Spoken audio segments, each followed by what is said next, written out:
don't really know why I'm doing this, because I've been over here before and shared it. But anyway, it's a nice day, and we flip the thing around, you can see where I am. This is a lady walking towards me. This is Northwood Golf Club, which is private, but this is a public right-of-way that runs, one of several that run through it. And I have come over here before, and shared it, but for some reason I'm doing that again. So anyway,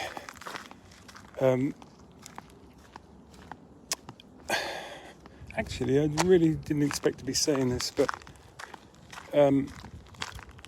it's a little bit disappointing, the level of fear around.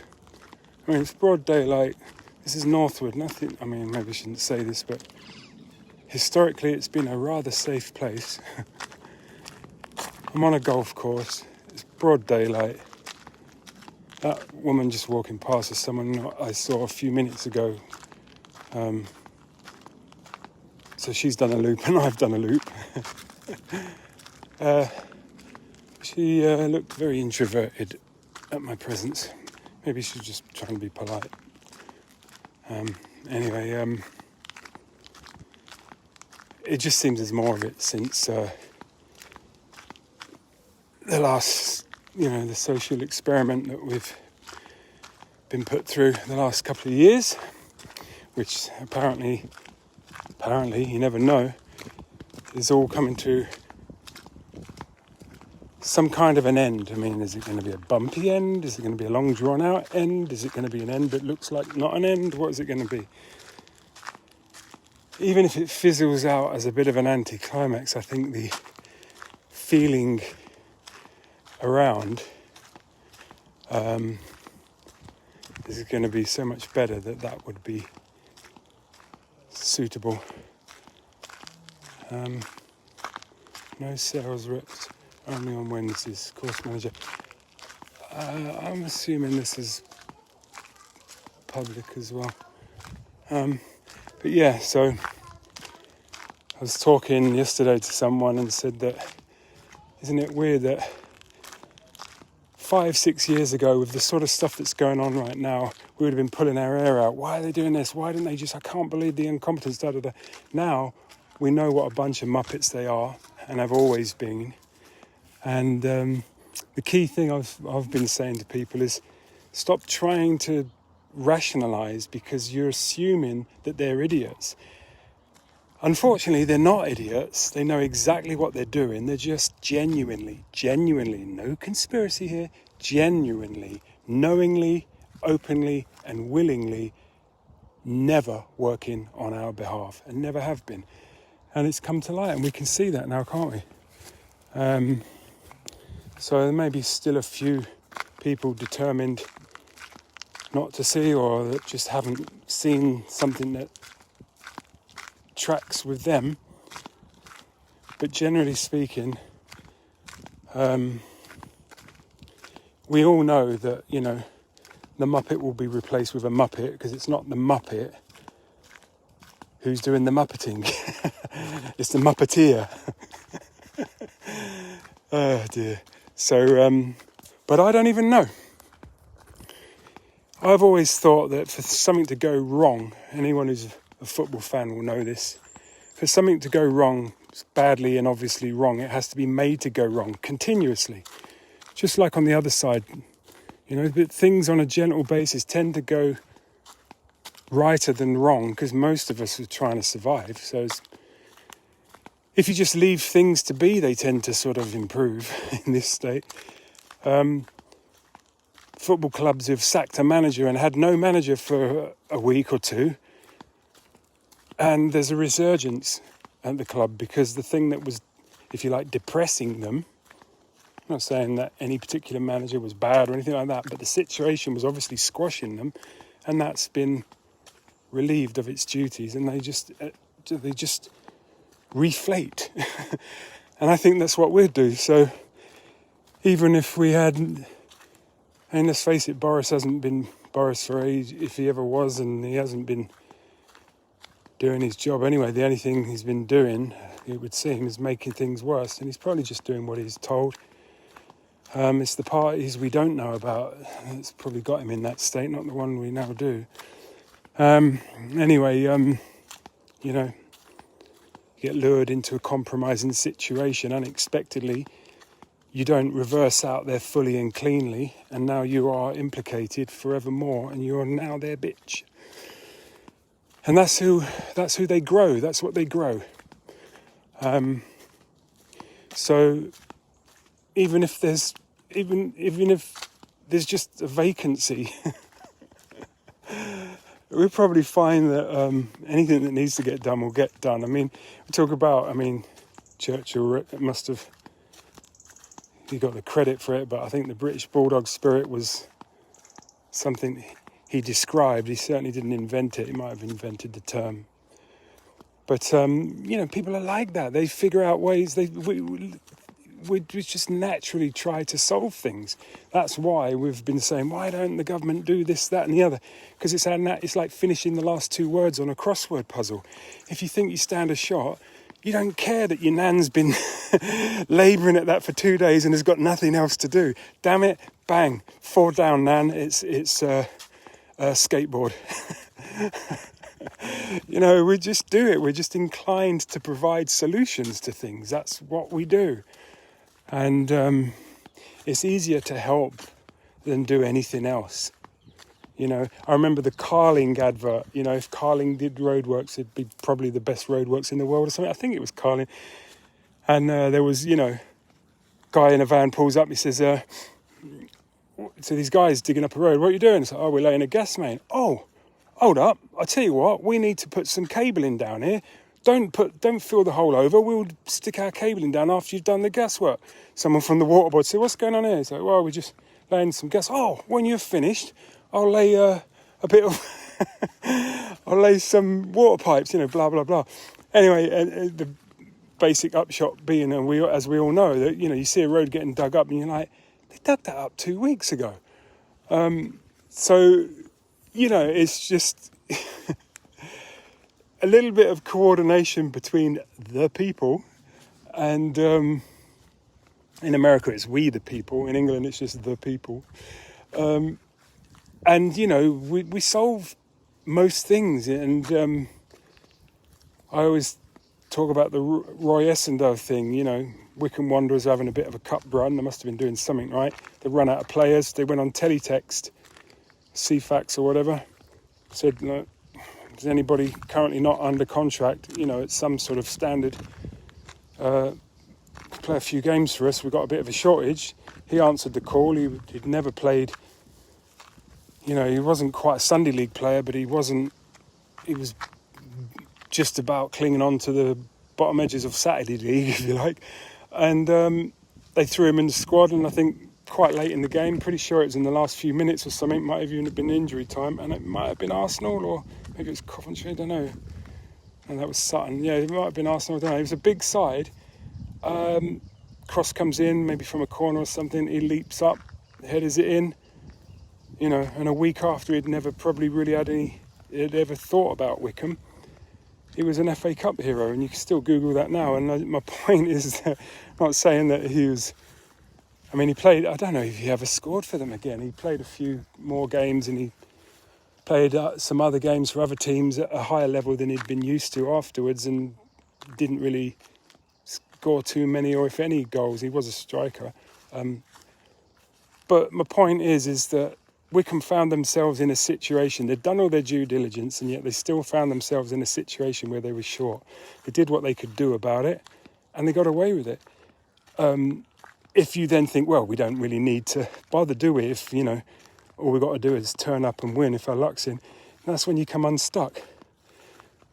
But for us as a nation right now, with no leadership, well, we've never had leadership, but what we've lost is the illusion of leadership. And that's a good thing. It's like a camouflaged hole. We've been given a prognosis, we've been given a diagnosis. I don't even think it's something we can't recover from. I don't think we'll recover from it if they put more Muppets in there and we start believing in that shower. But I almost feel like if we like a none of the above situation. I almost feel like we just had no one there. It's like, just, you've reached Downing Street, Sorry, there's no one to take your call right now. I think that would be better than some of the conversations that would be being had if the calls were taken. Wouldn't it be better to just not be able to do that business? Hi, we want to screw up your country, but there's no one there to do it right now. Well, I guess we'll just have to recover. It's like, there's a beer shortage. Well, that'll be the death of alcoholism then, won't it? But, so anyway, these things, I never know what I'm going to say when I come on them. And then it's just that thing, seeing a woman walk nervously past me who'd walked slightly less nervously past me like 10 minutes earlier. Came past me and I thought, is it just me, or is that sort of person-to-person fear a little bit stronger, a little bit more common than it was a few years ago? And then there I am off on this. I'm not even going to call it a rant because I'm quite happy with everything I've said so far. Anyway, so yes, to recap, this is Northwood. This is Northwood Golf Course. There is a thing called a muntjac, which is like a small sort of reindeer-y thing. That sort of, whatever the reindeer family is, as in species or whatever. It's part of that, I would think. I don't think it's from the giraffe species. Anyway, I never knew much about them until I saw one once and asked someone and got told what it was and all the rest of it. Still see them quite rarely around here. Saw one a few weeks ago, and then a few days or so after that, there was one, unfortunately, got caught in the fence in there, and yeah, he was no more. And it wouldn't have been very well. It's never nice to meet your doom, but this would have been particularly galling, sort of slow motion thing. So it wasn't nice. Anyway, I called up. We're just about in Hillingdon Borough here, actually. So I called up Hillingdon Borough Council, who were completely unhappy to hear from me, but I managed to hold them on the line long enough to explain why I had the audacity to ring the number, especially as I'm not even in their constituency or whatever the word is. Anyway, they said, that would be the street team you need, and we'll pass it on to them and they'll come and remove the thing. I did the same actually with I don't know if it was a porpoise or a dolphin or what it was, down on Wembury Beach last year. I think I Facebook lived that. Dixie the dog was with me and was sort of licked it a couple of times, wasn't really sure what to do with it. My choice would have been leave it alone, and that's what she chose in the end. And yeah, we got that removed or whatever. But anyway, so these guys, they must come down, they moved it. In the meantime, I went up. Again, I had the audacity to engage with with our keepers. And I went over to Northwood Golf Club and I buzzed it, because you can't go in there. It's a buzzer, and a woman came out, answered the door to me, and was not going to be letting me in, that was for sure. And once again, using great skill and dexterity, I managed to keep her hanging on for long enough for me to explain why I had the gall to be standing in front of her like that. And as I was leaving, actually, she sort of absorbed the whole thing and did a double take, and she'd sort of thanked me socially, politely, whatever, brush off. And they said, but thank you. And I was like, yeah, that's okay. I basically just said, look, can you get your groundsman to maybe consider a slightly different type of fence and something a bit more humane, if they can, because it would be nice if that didn't happen again. And I'm not even being poetic. That was pretty much it. I mean, that was my point of view. It wasn't like, that it was their fault or anything, but it was more on the basis of wouldn't it be good if that didn't have to happen? I wonder if, these guys, they'll have a better idea than me about what sort of fencing they can use to stop that. So that was all my little conversation was about that. And it was, I've realised where I am now. It was basically the other side of those bushes. There's a footpath that goes all the way out. It's in the shade, which I quite like. It's nice, it's breezy, it's cool. It's been hot, nearly 30 degrees last few days. So I tend to walk along there in the shade and with a nice breeze, just to cool down for a bit, which is what I've done today. And anyway, so that's where that yeah, so that's sorry, somebody just texted me. That's where it was. It was up there. But anyway, my reason for coming over here was for good news. It was just, and sharing it. It was just back then was to have a little walk and share, and the same here. Yeah, I don't really know why I went live. Perhaps because I haven't done one for a while. Things have changed a little bit since I last did a proper live. I think not anything really. I'm gonna go into is all stuff that was in progress. But I think that was why, really, just to sort of think, it's a different. Oh, I think the last time I did it was some ducks that were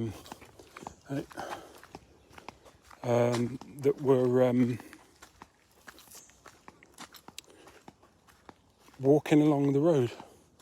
I mean, down the middle of the road pretty much most of the time, including around a blind bend, which was a bit hair-raising, but I knew if I got nearer to them, they would just walk even faster around the blind bend.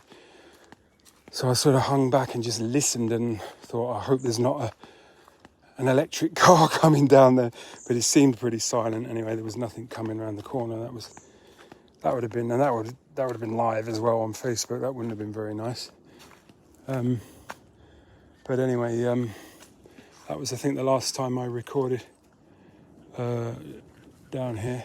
Okay. And then a week or so ago, there was about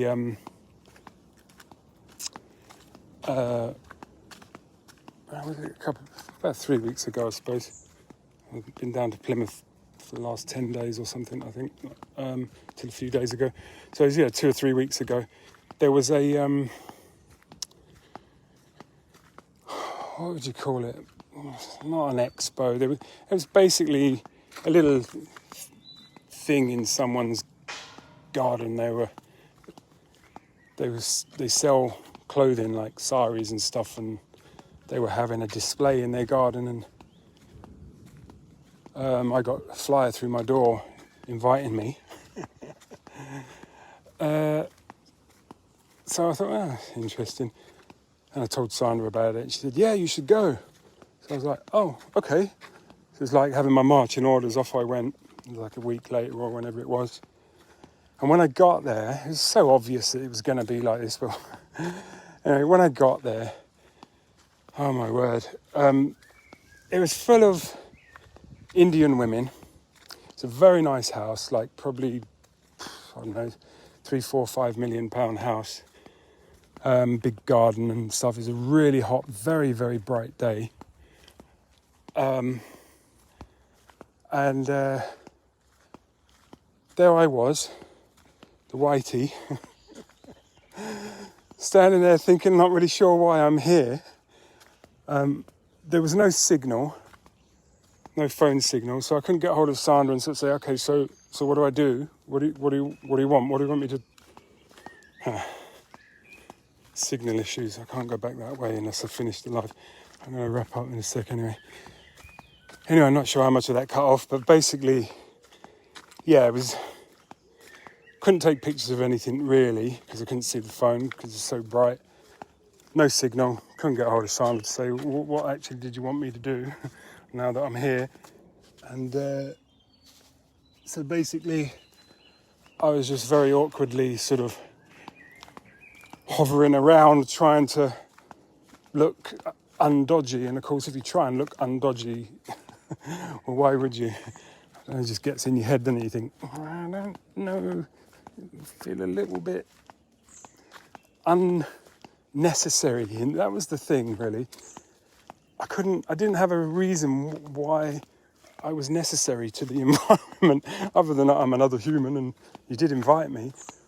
Anyway, I ended up chatting with them. They were friendly enough, and spoke to the man of the house. And that was quite fun. Spoke to a young lady who was nice to talk to her. I didn't really speak to her very much, but mostly spoke to the husband of the guy, husband of the woman whose Swareg or whatever it was, had some of their apricot punch, which was really nice. Some of their little mini profiteroles and stuff, and they were like tiny little ones and little tiny eclairs and stuff. And you know, made a sort of unobvious exit. Oh dear. That was probably the last time I was over here. I think the signal's probably going to drop again as I try to come out of here. And I'll be walking right past that house. Either I was going to walk along the footpath, which is at the bottom of that house's garden. So obviously the signal's going to go there. And I know it goes as you walk past the front garden as well. So anyway, so somewhere it's going to probably pack up again. But anyway, this is, I don't know the exact name for this exact spot of these large woods here, but Mad Bess Woods over there, Haste Hill Woods, Ducks Hill Woods, maybe this is, Ricelip Lido is through those trees a little way. But as I say, for me, I like it here because it's, you know, an opportunity to walk, and there's so much shade that if it's a really hot day, you know, it's nice to actually, it's the equivalent, I suppose, of going for a dip in the sea. Not quite the same, but it's the nearest thing I've got. So that's why I'm here. So I've got no little final thoughts, I don't think. I've got no little poignant spot to stop and finish up. So I think I'll choose the bend on this footpath and hope there's a signal to say my goodbyes. It's Saturday, the 9th or 10th or something of July 2022. I had a birthday a few weeks ago. If I had any money in my bank account, I'd be allowed to retire. How about that? But last time I looked, all the money in my bank account was somebody else's for the time being. So anyway, that's it. That's my lot. That's all I got. I'll just let this gentleman pass. Evening. And once again, thank you for joining. I see Mark. Hi, sorry I didn't catch you while you were here. Sometimes I can see people watching, but it doesn't tell me who they are. Sometimes it says they're watching when they've gone. Not really sure how accurate it all is. But anyway, God, I'm sweating under my hat. Don't really need to be wearing one, but it saves carrying it. Blah, blah, blah. Anyway, enjoy the rest of your weekend. Thanks for joining. Nice to catch up. Speak to you soon. Bye.